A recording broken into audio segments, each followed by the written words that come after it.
आज हम page number पढ़ेंगे 31 यानी 31। पैराग्राफ है 7 यानी 7। तमाम महान हस्तियों की तो सबसे बड़ी यादगार या धरोहर उनके द्वारा लिखे गए पत्र ही हैं। भारत में इस श्रेणी में राष्ट्रपिता महात्मा गांधी को सबसे आगे रखा जा सकता है। दुनिया के तमाम संग्रहालय जानी मानी हस्तियों के पत्रों का अनूठा संकलन भी है।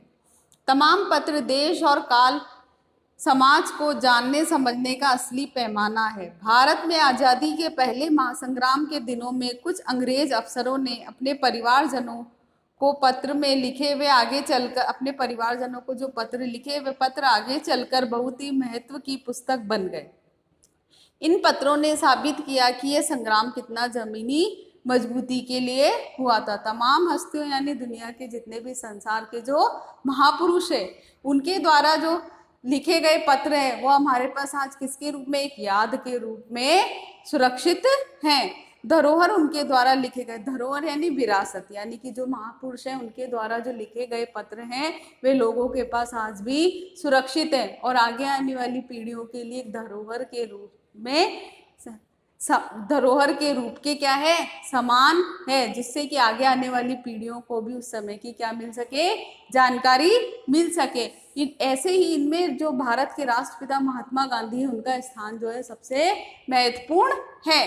दुनिया के यानी संसार के जितने भी संग्रहालय हैं उनमें जो इस महापुरुष हैं यानी इनके जो पत्रों को है वो ही बस इनके जो पत्र, इनके द्वारा जो महापुरुषों के द्वारा जो पत्र लिखे गए हैं उन पत्रों को इकट्ठा करके वहाँ पे उन संग्रहालयों में रखा गया है ताकि लोग क्या हो, उन पत्रों से परिचित और उन्हें उन समय की क्या मिल सके, जानकारी प्राप्त हो सके।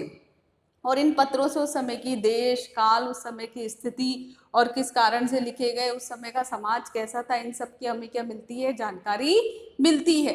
भारत में आज़ादी के पहले संग्राम यानी भारत में आज़ादी का जो पहला संग्राम हुआ था वो हुआ था 1857 में, यानी कि 1857 में भारतीयों ने अंग्रेजों को भगाने के लिए जो लड़ाई लड़ी थी वो कहलाई थी पहला महासंग्राम। उस समय जो भारत में जो अंग्रेजी अफसर क्या थे, तैनात थे, जो अंग्रेजी अधिकारी थे, उन्होंने अपने परिवारजनों को जो है पत्र लिखे थे, यानी उन पत्रों में उन्होंने उस समय की स्थिति के बारे में भी लिखा था।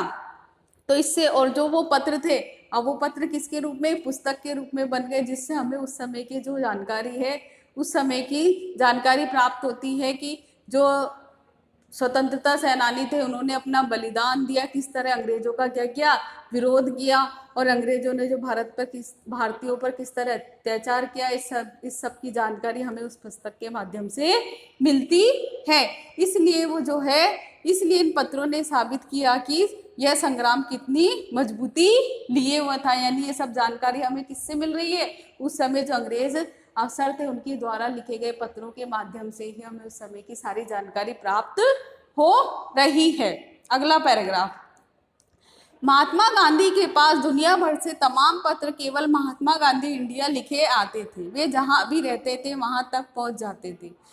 आज़ादी के आंदोलन की कई अन्य दिग्गज हस्तियों के साथ भी ऐसा हुआ था, यानी कि जो आज़ादी के आंदोलन हुआ था, जो स्वतंत्रता सेनानी थे उनके नाम से जो पत्र आते थे उनका नाम लिखा हुआ रहता था और इंडिया यानी देश का नाम लिखा हुआ रहता था, उनके पास वो पत्र पहुंच जाते थे। इनमें सबसे अग्रणी जो थे वो कौन थे, महात्मा गांधी थे, यानी महात्मा गांधी के पास सबसे अधिक पत्र आते थे। केवल उनका नाम लिखा हुआ रहता था और देश का नाम लिखा हुआ रहता था, वे जहाँ भी रहते थे उनके पास वो पत्र क्या होते थे, पहुंच जाते थे।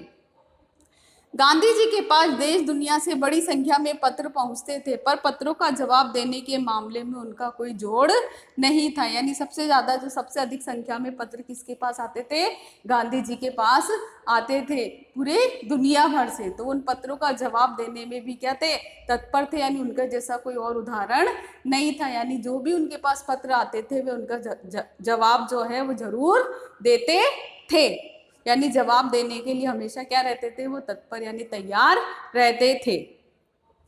कहा जाता है कि जैसे ही उन्हें पत्र मिलता था उसी समय वे उसका जवाब भी लिख देते थे, यानी जैसे ही जो पत्र आता था उसका जवाब भी वे उसी समय लिखकर भेज दिया करते थे। अपने हाथों से ही ज्यादातर पत्रों का जवाब देते थे। जब लिखते लिखते उनका दाहिना हाथ दर्द करने लगता तो बाएं हाथ से लिखने में जुट जाते थे, यानी जो भी पत्र लिखते थे वे स्वयं लिखते थे, वे किसी और से पत्र नहीं लिखवाते थे। यदि उनका लिखते लिखते दाहिना हाथ दुखने लगता था तो बाएं हाथ से लिखकर उन पत्रों का क्या देते थे, वो जवाब देते थे।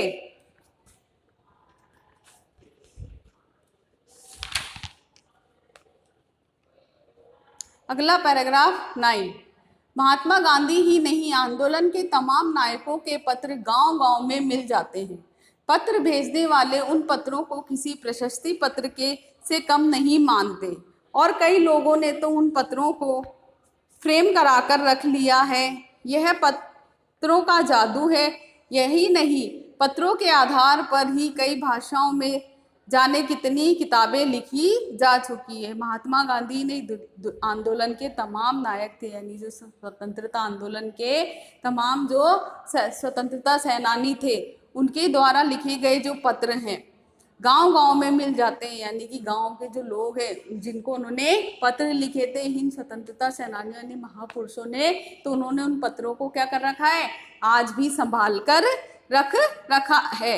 ये पत्र भेजने वाले लोग उन पत्रों को किसी प्रशस्ति पत्र से कम नहीं मानते थे, यानी जिनको भी इन महापुरुषों ने क्या लिखा था, पत्र लिखा था, तो वे इस पत्र को किसके समान, एक प्रशस्ति पत्र के समान मानते थे। जैसे किसी की प्रशंसा में लिखा गया पत्र हो, तो उन पत्रों को उन्होंने क्या कर रखा है, आज भी संभाल कर रख रखा। कईयों ने फोटो फ्रेम कराकर घर में लगा रखा है।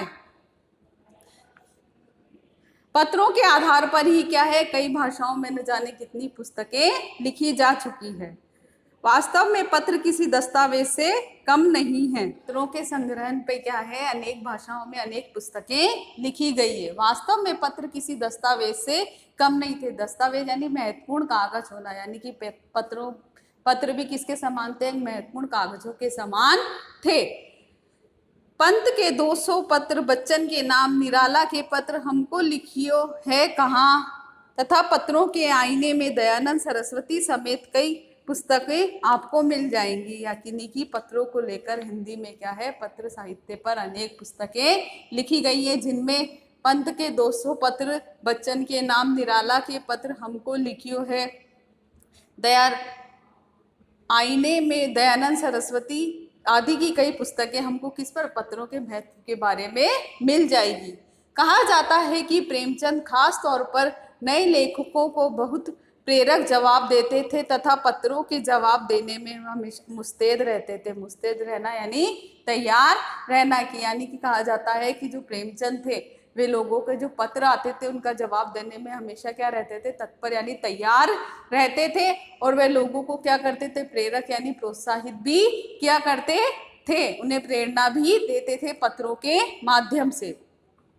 इसी प्रकार गांधी, नेहरू और गांधी के लिखे गए पत्र, रविंद्रनाथ टैगोर के पत्र भी बहुत प्रेरक हैं, यानी प्रेरणा देने वाले हैं। महात्मा और कवि के नाम से महात्मा गांधी और रविंद्रनाथ टैगोर के बीच सन 1915 से 1941 के बीच पत्रों का संग्रह प्रकाशित हुआ है, जिसमें बहुत से नए तथ्यों और उनकी मनोदशा का लेखा जोखा मिलता है। यानी महात्मा और कवि के नाम से क्या लिखी गई है, एक पुस्तक लिखी गई है, जिसमें महात्मा गांधी और जो रविंद्रनाथ टैगोर के पत्रों का क्या किया गया है, संकलन किया गया है, जिससे हमें उनके उस समय की जानकारी और उनकी सारी जानकारी उन पत्रों के माध्यम से हमें प्राप्त होती है।